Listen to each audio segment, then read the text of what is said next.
Hello, everybody, and congratulations to all of you and Grow Australia, and how exciting and how honored I am to be invited by you and how you have organized this festivity to celebrate your impact. That's really fantastic. So Sue, would you be able to start my slides? Because I would love to show you a little bit from the work we do in Zimbabwe.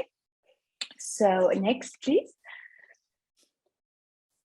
So I've been working with the Friendship Bench for a long time. Just quickly to orientate you where Zimbabwe is, we are like in the south of Africa, but we're not South Africa.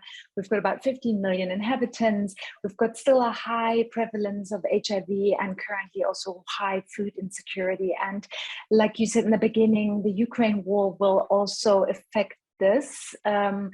Such as we will have less food available and less cooking oil, for instance, available. And obviously the climate change is affecting Zimbabwe already a lot, like Australia, I suppose. Next, please.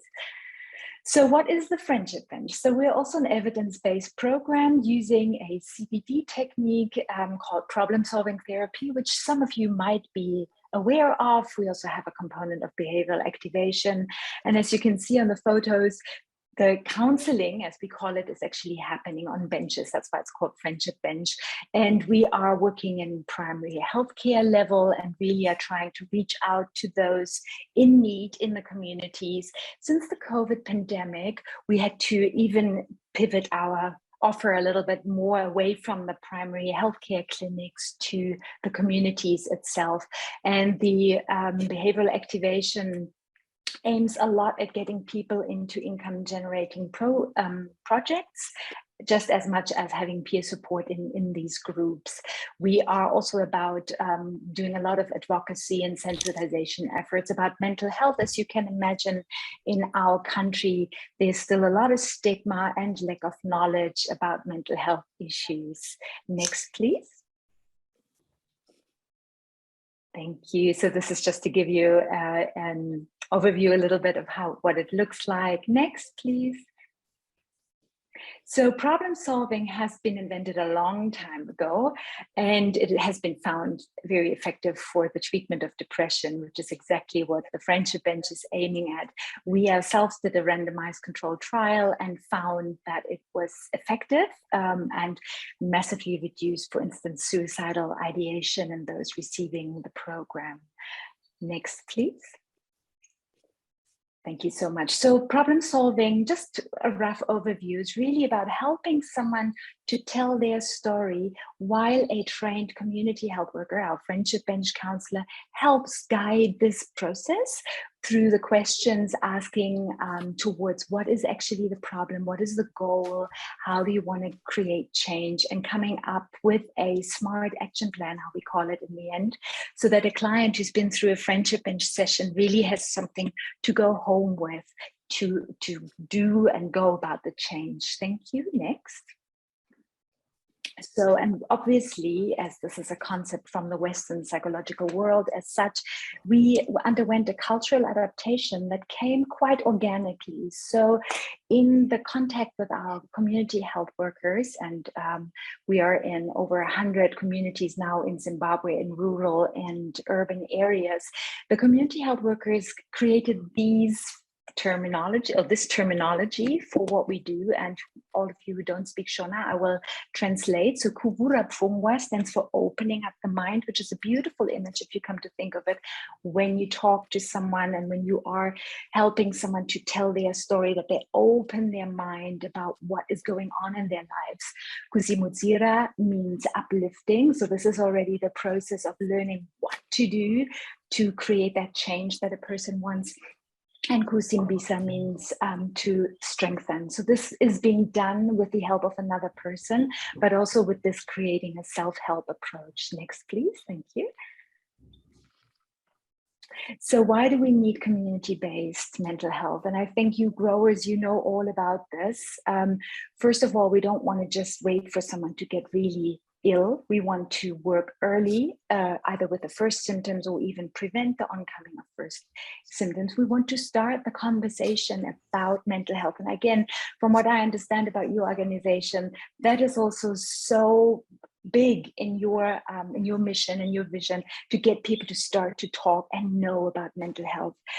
Community health workers have been contributing massively to healthcare in low and middle income countries, as I'm sure you're aware of, and that is detecting, referring, supporting any kind of illness. So whether that's mental illness or physical illness, and I don't even want to make a big differentiation between those two. What community health workers can do just through their approachability is that they create that sense of belonging and safety and empowerment in a community. So it's much easier for someone to approach a community health worker who is maybe even doing street work, especially now after COVID, and helps to integrate the approach, especially in our case of mental health, into existing programs. Like I said, initially, we have still a high prevalence of HIV in the country, even in perinatal care. Mental health always needs a place, and we see the future in the integration of mental health in any kind of care. Thank you. Next.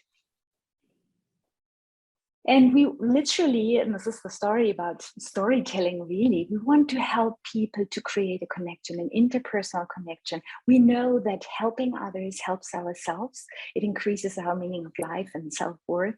And we want to create this place, and I think it's very similar to your program as well, where people feel they can share freely and safely. And that is a community approach that we can use to engage communities to change things, not only on an individual level, but on a community level.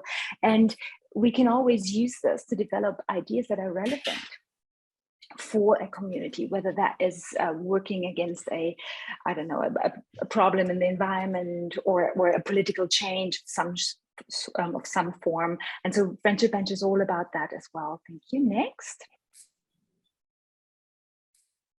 Wonderful. So, and again, I think we are all in line with that one. Of course, we want to address loneliness and social isolation. And I think COVID has increased this on specifically for people even more, and I think in the West probably even more than say in our setting here.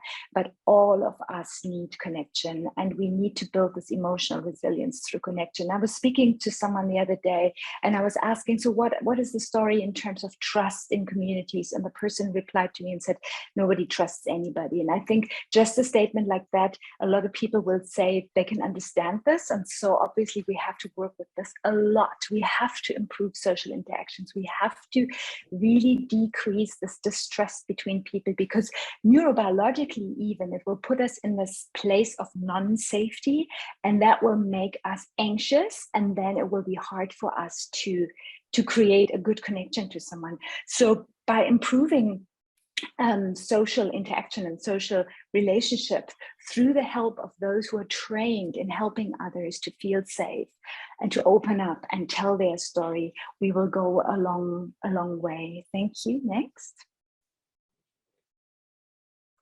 Thank you. So that's the end of my presentation, and we would be so happy to collaborate with you even more, and we hope to see you again. Thank you so much for all that you do. Thanks. Thanks, Ruth, and thanks for attending our event.